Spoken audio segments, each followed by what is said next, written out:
Hello, I'm Kris.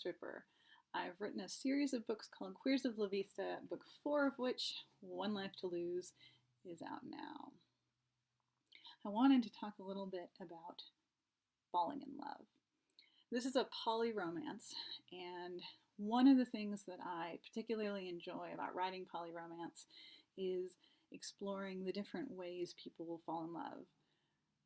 Sometimes it's a slow build, sometimes it's all at once, sometimes people experience things very differently.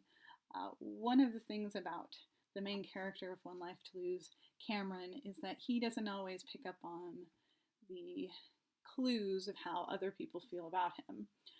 And he's unwilling to sort of take any risks in that area. So he spends a great deal of time thinking that his two lovers are just with him, because it's convenient or because he offers a service to them, and he misses the sort of emotional side of how they really feel about him, largely because he's preoccupied with the emotional side of how he feels about them.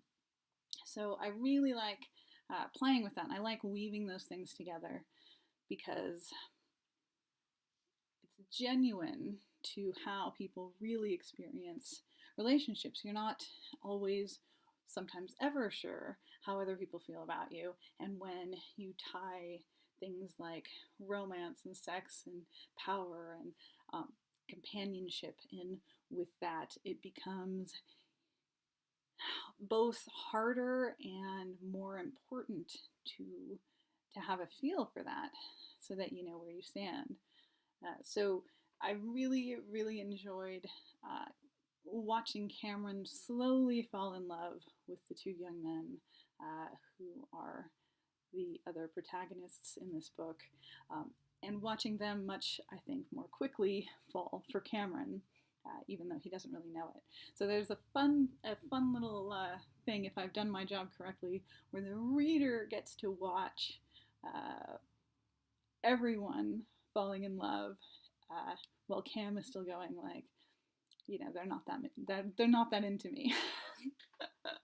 Now that's obviously that either worked out really well or if you read the book, you roll your eyes a lot. So I'm hoping it's not that. I'm hoping I did okay on that level.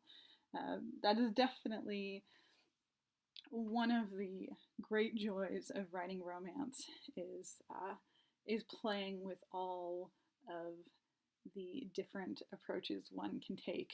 And they're basically infinite. Like, I know there's a couple of main stories, but there are sort of infinite twists and infinite variations on how those stories sort of begin and how they continue and how they resolve. So I definitely hope that you're reading Queers of La Vista, because that is my take on 5 different ways that romance can kind of occur and evolve, rather.